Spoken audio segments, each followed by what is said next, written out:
As Anna explained, Omaha finds itself a global competitor in business, healthcare, and agriculture, but it also finds itself with a recognizable history of segregation and blatant racism. It's the fact that Omaha is segregated is no secret to anybody that lives in Omaha.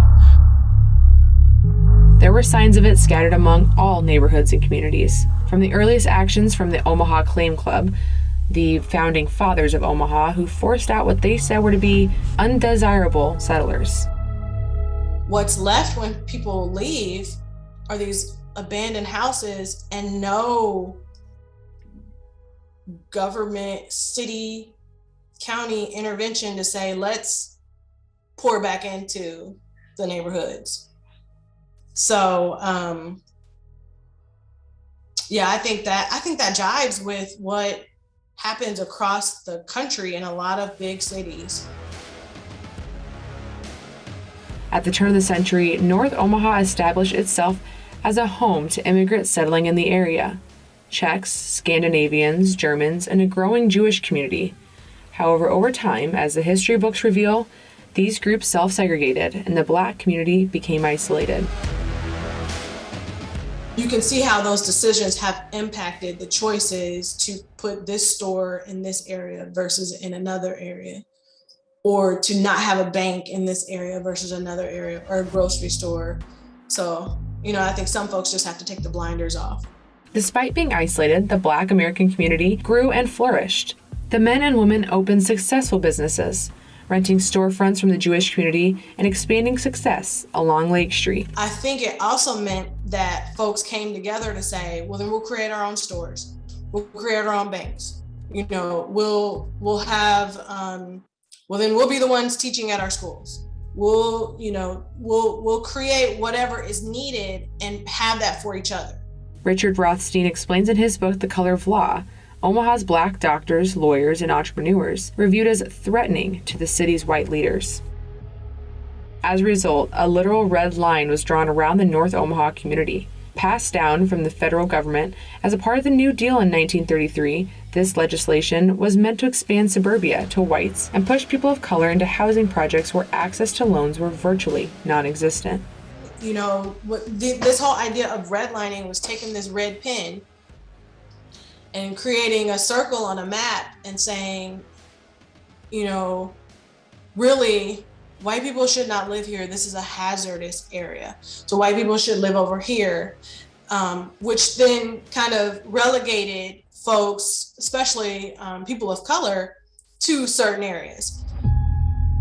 Look like this. This is a racial dot map of Omaha, based on data from the 2010 census. The orange dots are Hispanic Latino residents. The red dots are Asian Americans. The green dots, African Americans. And the blue dots are Smurfs. I'm kidding. It's the whites. Local comedian Cameron Logsdon uses satire to get this message across to a wider audience. As a comedian, I was like, okay, here's something we all know, we all see, but do we understand it? So how can we make something that we don't understand accessible and funny? And what I learned was that the segregation and the racial division that we have in the city is dated back to very specific racist legal policies, things that were considered legal, racist policies that drove hard lines in our city. 3 decades after the Housing Act was signed by FDR, Omaha's streets turned bloody as those in redline communities fought back in the form of riots. When you start to see how communities, how the disinvestment began to impact them more, it was when you had government intrusion, like, we're going to create this highway that is now going to separate your communities. And so all that you've known in terms of being insulated and being able to support each other and thrive with all your different businesses, that's going to be cut in half. And so now your communities are going to be separated. Stemmed from pent-up anger surrounding the lack of resources and services offered to the North Omaha community. The catalyst for the Red Summer in 1966 was the killing of a 19-year-old by an off-duty white police officer. And then you have the 60s and the violence that kind of breaks it up. And I think we were also just You just look at American history. It was also coming to like a head. It was like a powder keg, because so the civil rights movement was kind of forcing folks to think about like, well, we have just as much right to live in West Omaha or to live wherever we want as anyone else. Fast forward to 2020, the climate of unrest was all too familiar. The city was an inferno waiting for its spark. The Omaha Police Department. This has been declared an unlawful assembly. You have 10 minutes to disperse this location. And I think that what happens is when we look at the summer of 2020, West Omaha had a very harsh light shine into some of its darkest paths and its darkest truths in the most tragic of ways. That happened on May 29th and 30th, when a black man was shot and killed in Omaha's Old Market. A new generation of protesters emerged. It was a harsh wake-up call for our city. People had to say, this is a problem here too. They're seeing it on the national news, but now it was right here at home. And when people are protesting, we're starting to recognize Omaha is not as Midwest nice as it wants to say it is, and we have a lot of soul searching to do. And we started that work, but it still has to continue. Thank you for coming. I'm with the governor's office. I'm going to be fielding questions as the governor is currently being shaved. Born and raised in Omaha, he's experienced firsthand discrimination. We have Black people and people of color and minorities in this city that have experienced and known and lived racism our entire lives here.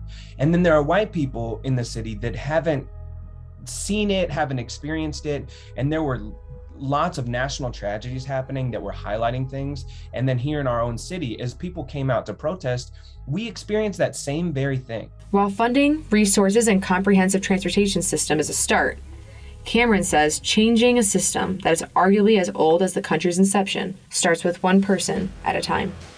Again, in talking about this, in living this, and researching this, these are things I've seen. I've talked to a lot of wonderful people who have helped demonstrate to me that we can hope and wish, and we can make jokes and hope people pay more attention. But the truth is that no matter how much light shedding we do, it has to be tangible. It has to be money. It has to be laws. It has to be policy. And we have to have leaders in a community that understands that. And so the light shedding is just step one. Getting people to understand a joke, that's step 0.5. Getting people to do the research, that's step 1. Getting people to accept it, step 2, and on and on and on until we start putting in place some really, really hard, practical solutions. Created, but it's also important to understand how communities came together. Latrina holds out optimism to mend the city's divide. I left in 2013. I felt like I came back to a whole new city in 2017. So I am hopeful just because of some of the changes I've already seen. However, Cameron struggles to find that same hope for the future. I am not particularly optimistic.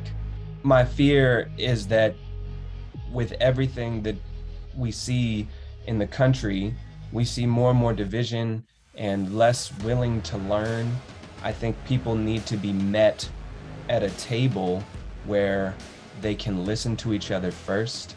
And until we're willing to set down some of the preconceived notions that we have about each other, it's going to be very, very difficult to come together. And I have a hard time believing that time is coming. I want to be optimistic, but it's difficult.